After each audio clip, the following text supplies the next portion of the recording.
Hello student, मैं श्रीमती कल्पना बोल रही हूँ। इससे पहले के लेक्चर में हम फिनॉल की इलेक्ट्रोफिलिक सब्स्टिट्यूशन रिएक्शंस के अंतर्गत लास्ट रिएक्शन देख चुके थे। फ्रीडल क्राफ्ट रिएक्शंस क्या होती हैं।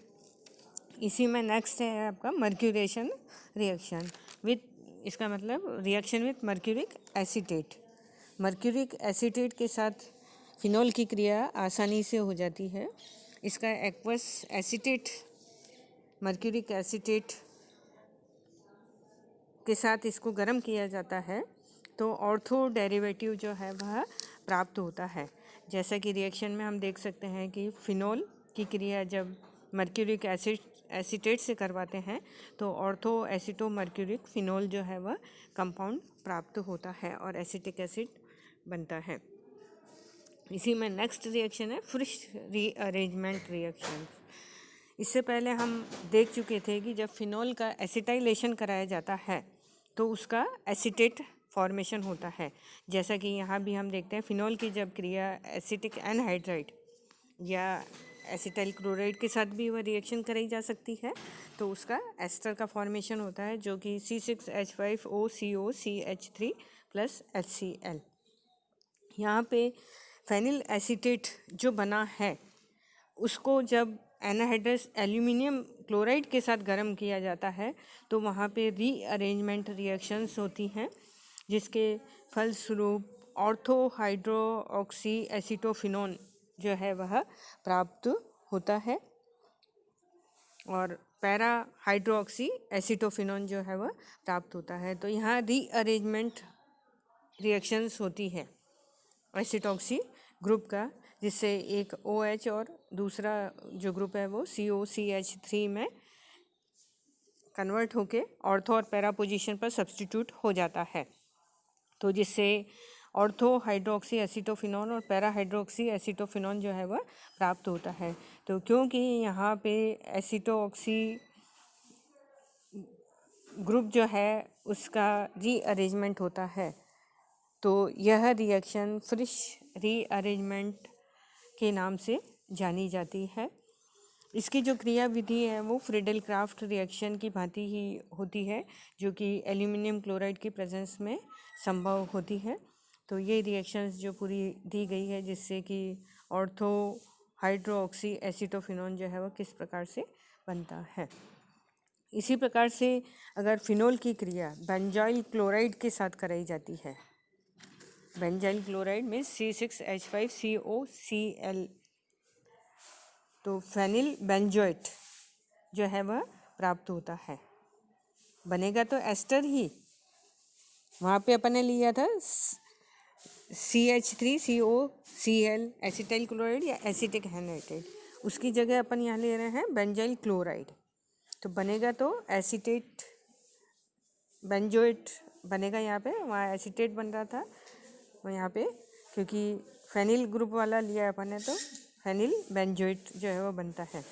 तो यहाँ हम कह सकते हैं फिनॉल का जब बेंजाइलेशन क्षार की उपस्थिति में बेंजाइल क्लोराइड के साथ कराया जाता है तो बेंजाइल एस्टर जो है वह प्राप्त होता है।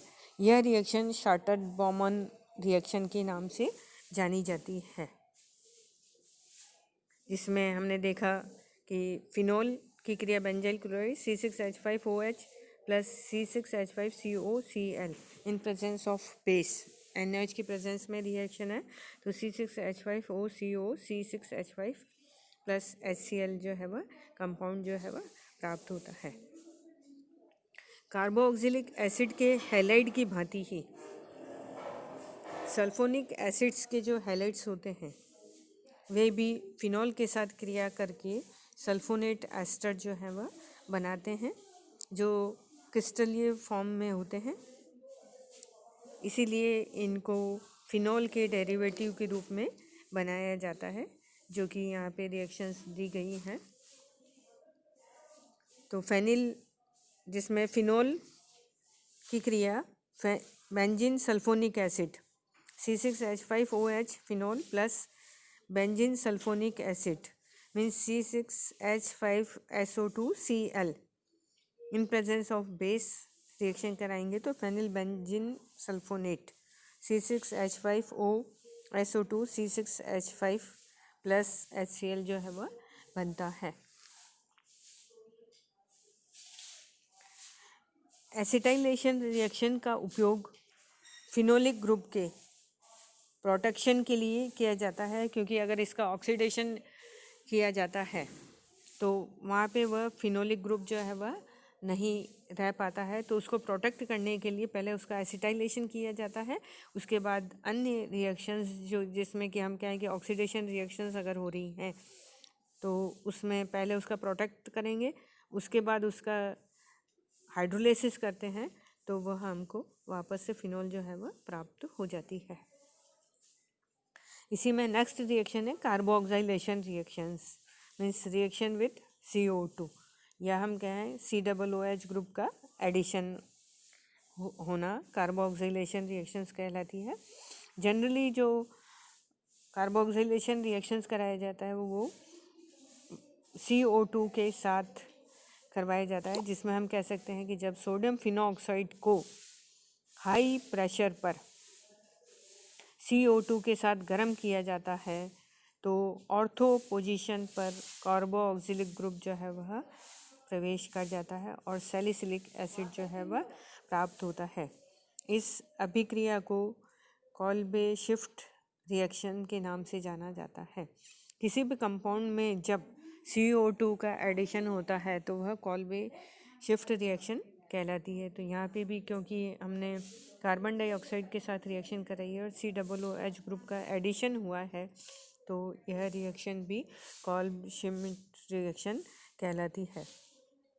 जो इसमें यहाँ पे इसकी रिएक्शंस दी गई है, जिसमें बेंजीन और ONA sodium phenoxide plus CO2 in presence of 130 to 150 degree centigrade और 5 से 7 एटमॉस्फेरिक प्रेशर पर रिएक्शन कराते हैं तो सोडियम सैलिसिलेट जो है वह बनता है। उसकी क्रिया जब अपन HCl से करवाते हैं तो NaCl निकलेगा और सैलिसिलिक एसिड जो है वह प्राप्त हो जाता है। तो यहाँ पे COOH ग्रुप का सब्स्टिट्यूशन हुआ है। उसकी क्रियाविधि इस प्रकार से दिखाई गई है, क्योंकि इसमें जो अटैकिंग स्पीसीज़ है इलेक्ट्रोफिलिक स्पीसीज़ जो होती है वो आपकी CO2 होती है। तो यहाँ पे जो सोडियम फिनॉक्साइड है उसमें इस प्रकार से आयोनाइजेशन होगा, CO2 में इस प्रकार से आयोनाइजेशन होगा और वह ऑर्थो पोजीशन पर सब्स्टिट्यूट होता है और फिर बाद में सोडियम सैलिसिलेट बनता है। उसका जब HCl के साथ क्रिया कराएंगे तो वह सैलिसिलिक एसिड जो है वह बन जाएगा। इसी प्रकार से नेक्स्ट रिएक्शन होती है क्लेजन रीअरेंजमेंट रिएक्शंस, जिसके अंतर्गत हम देखते हैं कि जब एरिल एलिल ईथर को 200 डिग्री सेंटीग्रेड पर गर्म किया जाता है तो वहाँ पे रीअरेंजमेंट रिएक्शंस होती हैं और एलिल फिनोल जो है वह प्राप्त होता है। मीन्स यहाँ पे एलिल ग्रुप जो है वह रीअरेंज हो करके उसकी ऑर्थो पोजीशन पर चले जाता है। यह अभिक्रिया बिना किसी कैटलिस्ट की आवश्यकता होती है, परंतु अगर डाइफेनिल ईथर जैसे किसी न्यूट्रल सॉल्वेंट में गर्म करते हैं तो अभिक्रिया में एलिल समूह ऑर्थो पोजीशन पर जाता है। तो यहाँ पे हम देखते हैं aryl allyl ether means C6H5O CH2 CH double bond CH2, उसको 200 डिग्री सेंटीग्रेड पर गर्म करेंगे तो रीअरेंजमेंट रिएक्शन होगा, जिससे एलिल जो ग्रुप है वह उसकी ऑर्थो पोजीशन पर चले जाता है और एलिल फिनोल जो है वह प्राप्त होता है।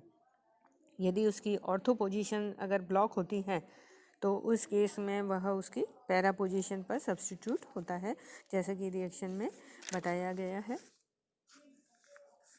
यह अभिक्रिया जो है वह 1 स्टेप प्रोसेस होती है, एक स्टेप में संपन्न होती है।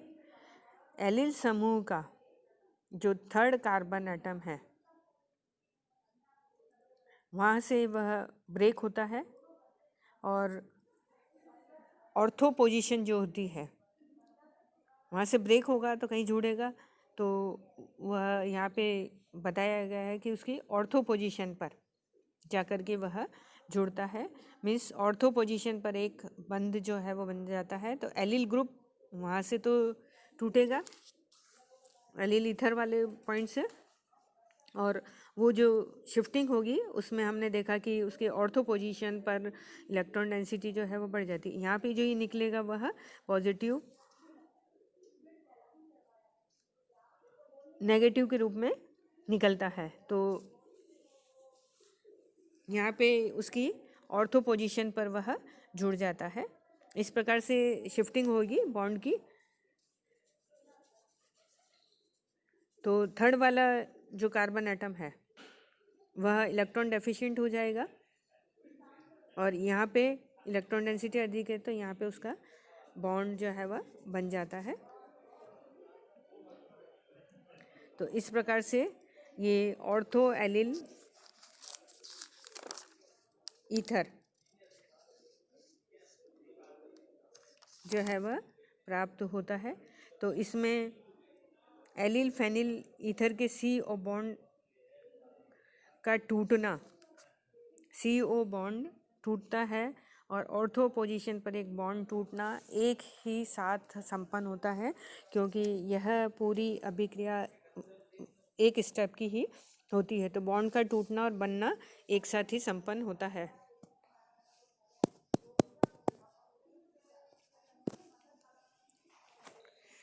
ये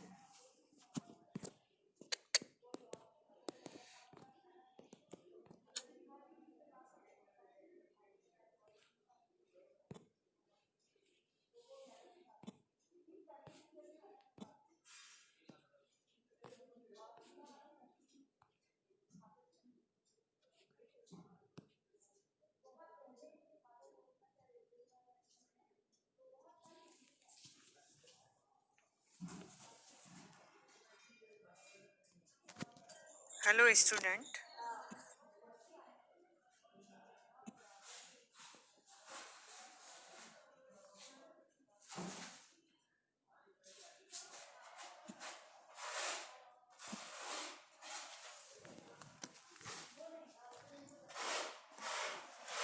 अपन जहाँ फोटो खींचते हैं वहीं रिकॉर्ड करते हैं ना,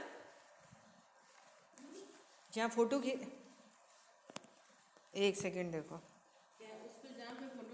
ये फोटो खींची मैंने जैसे, ठीक है। किस पे खींची? डॉग पे? हाँ हाँ ये आई। हाँ हाँ अब यहाँ पे ये चलाया अब। हाँ हाँ हाँ हाँ इसको। हाँ, तो ये आया ही नहीं तो। नहीं तो इसको किया कि यही तो आना था फिर। ये करके और नहीं आया ही नहीं वो, ये दूसरी चीज़ आ रही है।